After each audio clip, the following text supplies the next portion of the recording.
Welcome to the Melanin Private Practice Group podcast with your host, Jaylyn. In this podcast, we focus on providing helpful information to new and existing mental health practitioners interested in starting a private practice and or those who are currently in it but just need a little bit of help.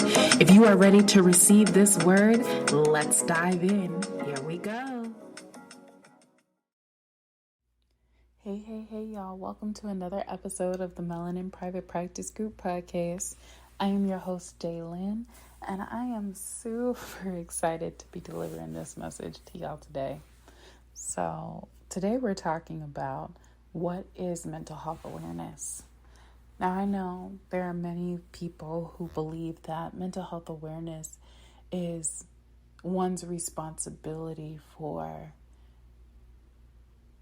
taking heed to how they show up, being self-aware, being self-accountable, doing the things they need to do to keep themselves in a perfect peace. But I want to challenge that notion just a little bit. I'm not going to go too far left, I promise. Mental health awareness is not just about the individual taking stock in how they show up.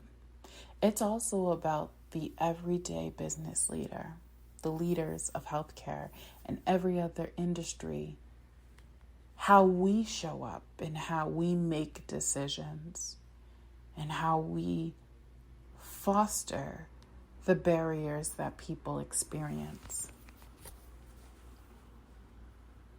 We can't tell someone to be self-aware and to take care of themselves in an environment that we allow to be disruptive. I saw a lot of companies over the last few days release statements of mental health awareness and give amazing advice on how people could take care of themselves, but I didn't see not one post of a company talk about how they're improving mental health and access to mental health, how they're changing a work culture that has been toxic for years, where they've taken reviews that people have left and decided that they were going to change the way they led, or got rid of people that didn't agree with the changes of how to lead, or fostered mental health days and how they're prioritizing their employees' mental health, or created a stipend program, or even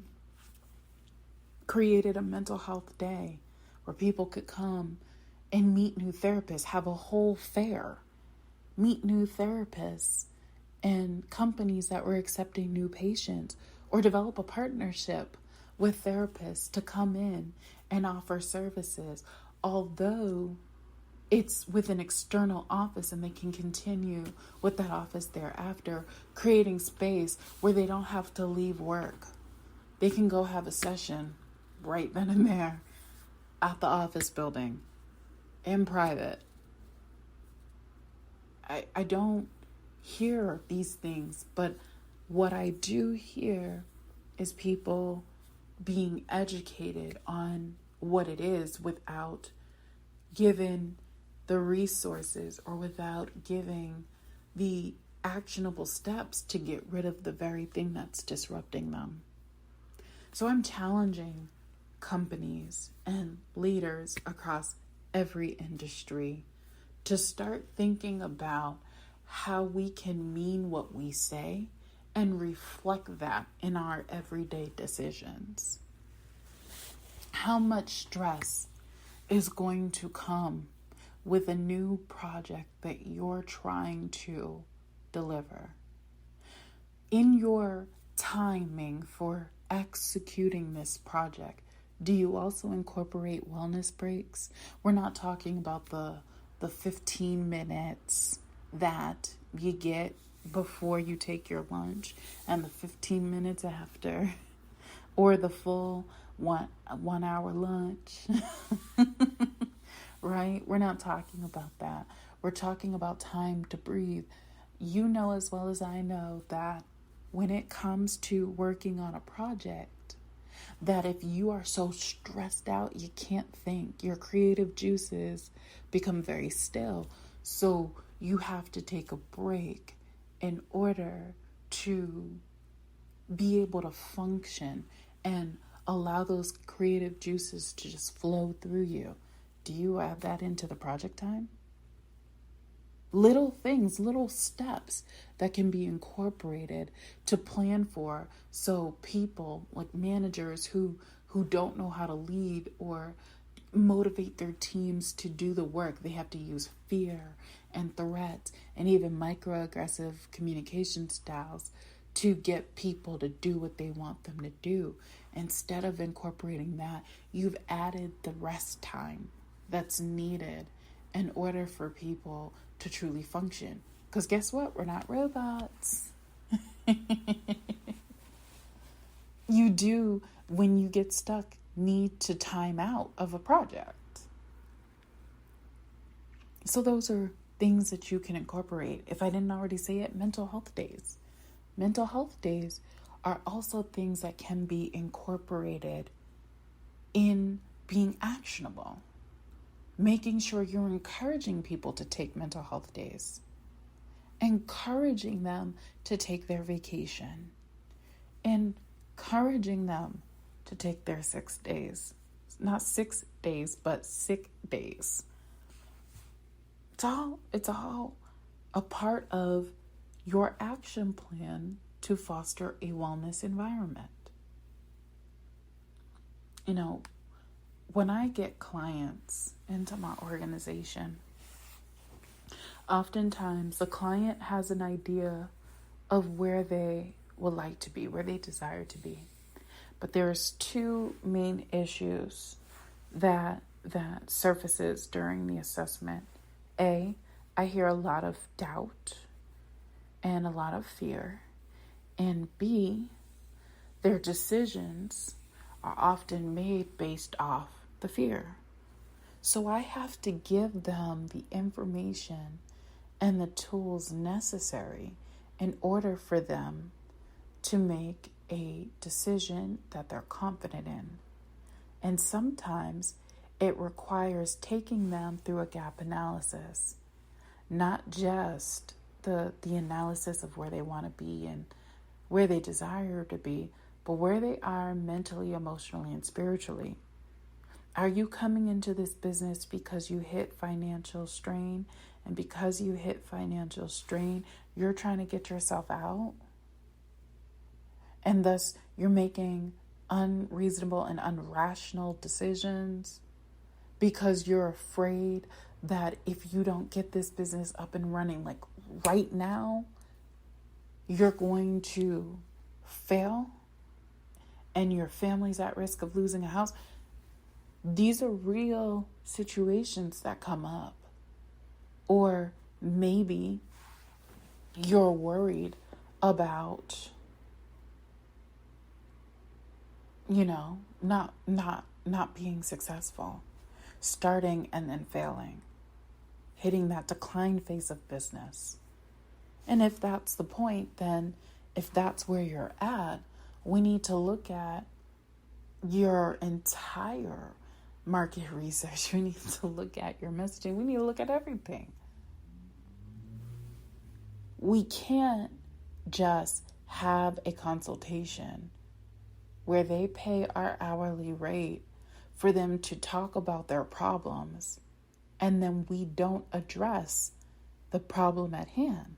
At that point, they've just paid to dump their problems. They didn't pay for a resolution. So while we put messages out that encourage people to be aware, we also need to put messages out that remind people that in order for people to get what they need, we have to take them from where they are to where they desire to be. And sometimes it requires going above and beyond. Sometimes it requires a partnership. Sometimes it requires relationship. Sometimes it requires changing the way that we make decisions. For example, when the pandemic happened and mental health providers didn't get paid what they were worth and their payments stopped entirely, a lot of providers turned around and left insurance panels.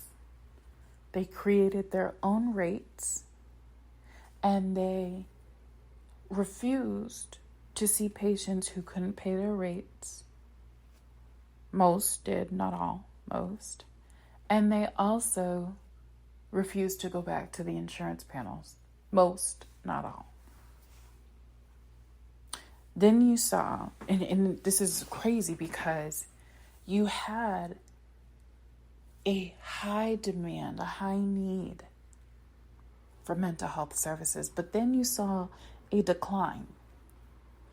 And that decline represented the amount of people who wanted therapy but couldn't access therapy because of the cost. And so as therapists were getting through their clients and they were seeing these clients and they were able to create access for the ideal client, at some point it came to a halt. There was a point in their business where they weren't receiving consistent referrals because they had gotten through all the people who could afford it. And now they're in dry months. Let's say from January until now, they've been in a dry month.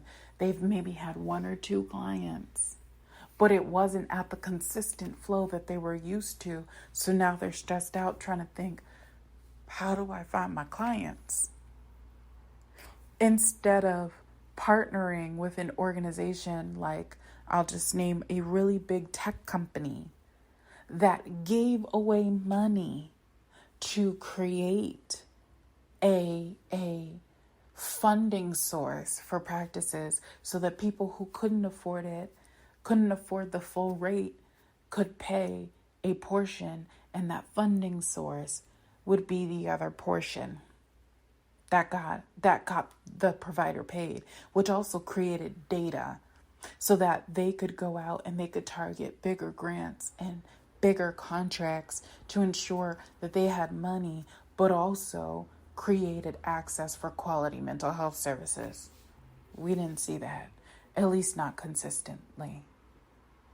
No, the demand just dropped and the supply of providers became higher than the demand of those who were willing or able to receive counseling. Then you have situations where, like today, I was on a webinar and a parent talked about her experience with her child's mental health and how that experience led to a need to seek access for her child. And the things that they went through from the time in which the child started displaying changes in their behavior up until now, they still have not been properly serviced. Do you know what it was like to listen to this mother cry out for help? Now imagine, she works in the field. She's hip to the things that happen, and she's able to advocate for her family on a different level. But what about the person who doesn't work in healthcare, who's never worked in healthcare, who doesn't have advocates like you and me and this mother? What about them, who are bleeding out every day, who are trying to change, trying to get help, but they don't get access? What does it say when you don't have a system in place that acknowledges the person's inquiry and lets them know, hey, we've received your form. Right now we have a wait list of 25, and then follows up every time somebody gets off the list or every time somebody moves forward, you don't have an updated system reminding them, letting them know, hey, we still thinking about you. We're still checking on you, just letting you know that we're here and we're working diligently to get you in. Do you know that small reminders make a difference? Little acknowledgments. We know you're waiting. No, you just don't call them back. Do you know what that says to a person who's dying to save their loved one? You need a system in place that is going to keep people informed. Think of the hospitals. A lot of hospitals, a lot of ER departments have a check-in process.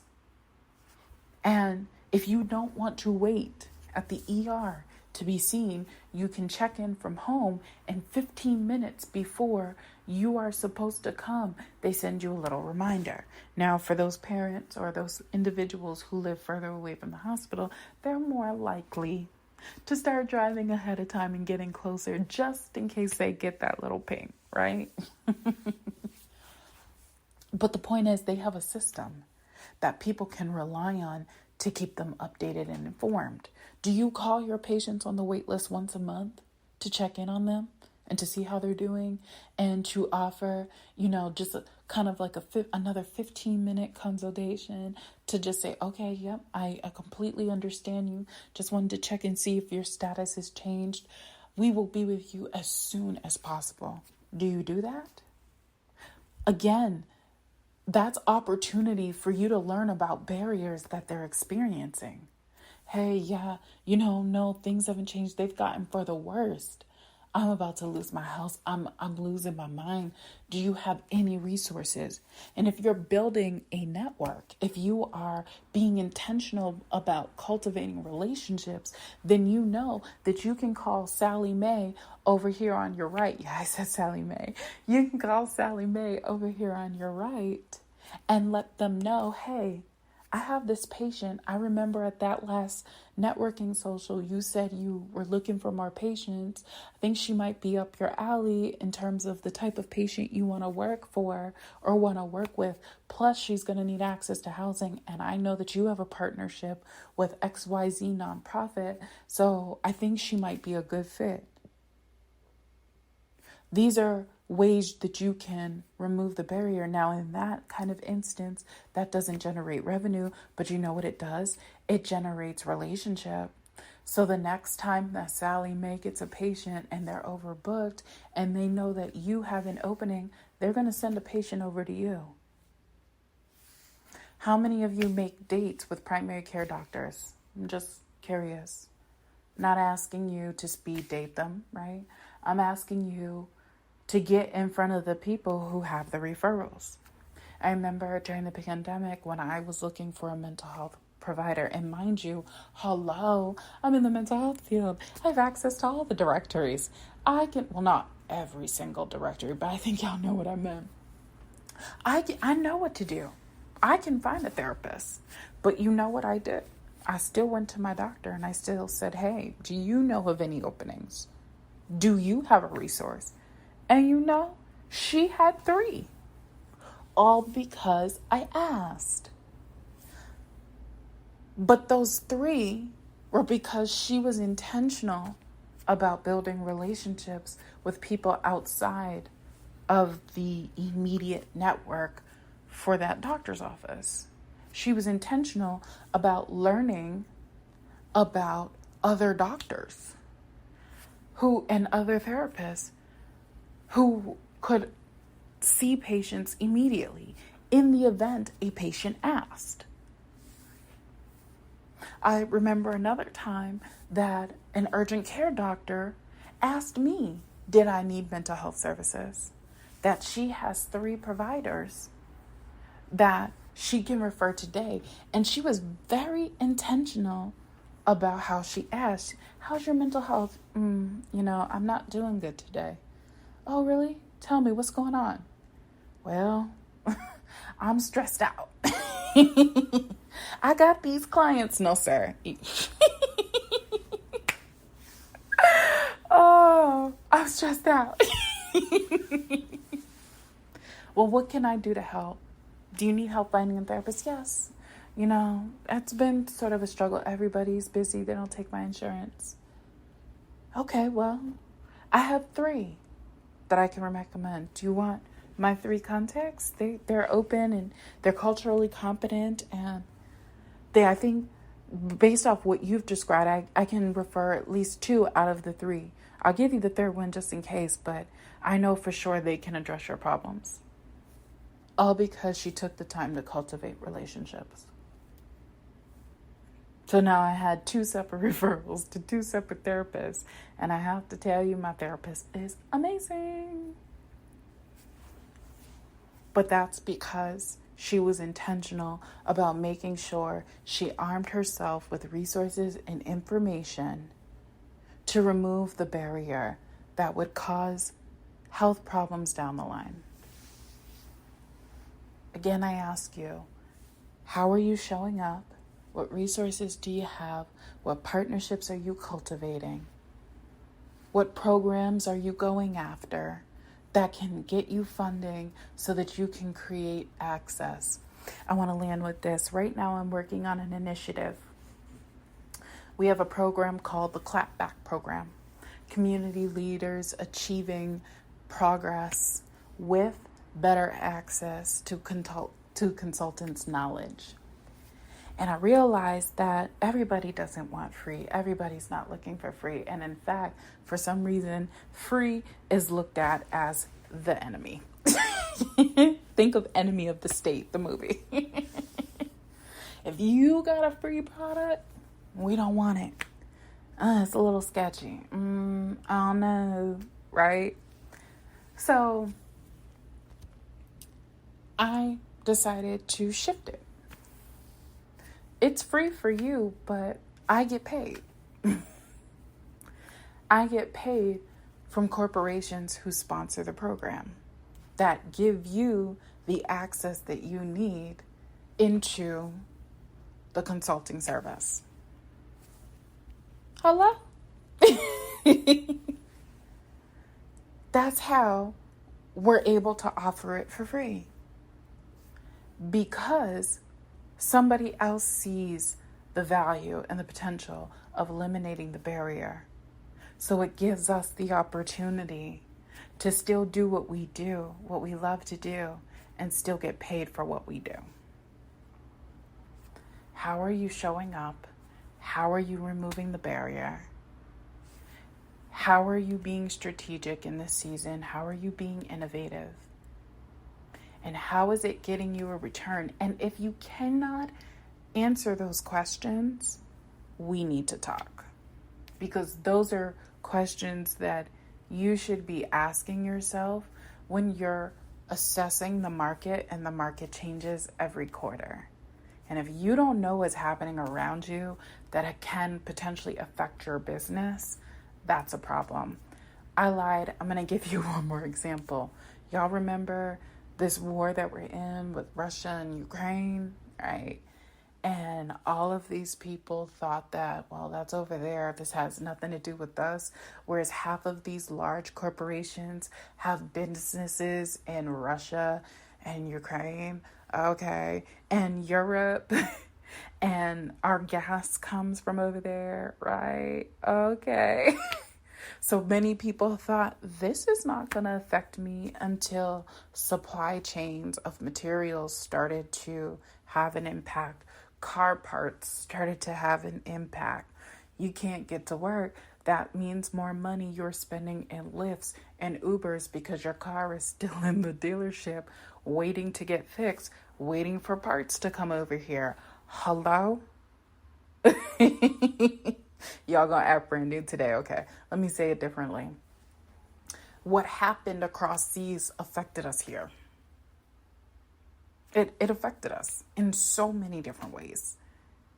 From gas prices all the way down to getting paper sent. Manufacturing companies delayed. Shipping companies delayed. You need to be aware of what's happening and how it affects us. Because when you're not aware, when you're not paying attention, when you don't respond proactively, you put your business in jeopardy.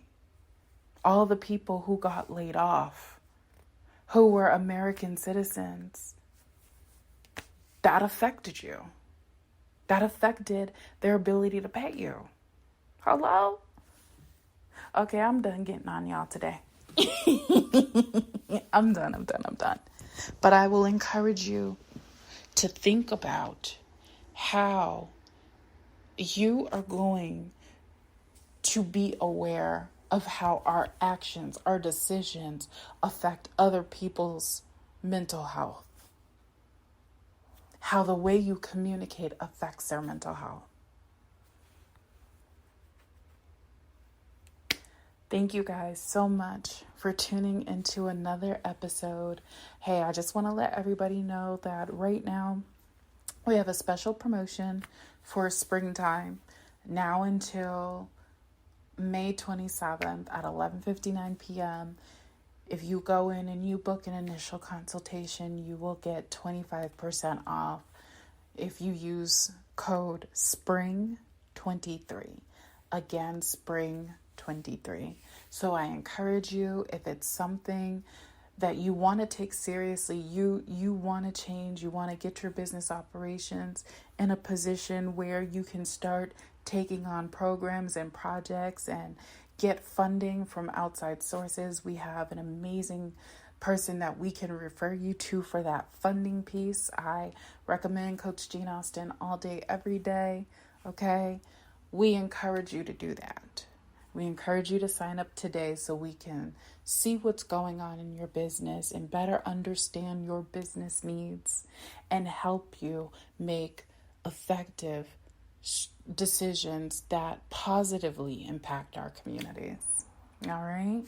So again, thank y'all for tuning in, and we will see y'all next week. Bye. Well, friends, that's our time. We hope you enjoyed today's episode. This podcast is sponsored by JLW Medical Management Consulting. We are now accepting applications for the Patient Referral Program and the 90-day Private Practice Bootcamp. If you would like to learn more, please visit us online at www.jlwmedicalmh.com. We look forward to seeing you next time.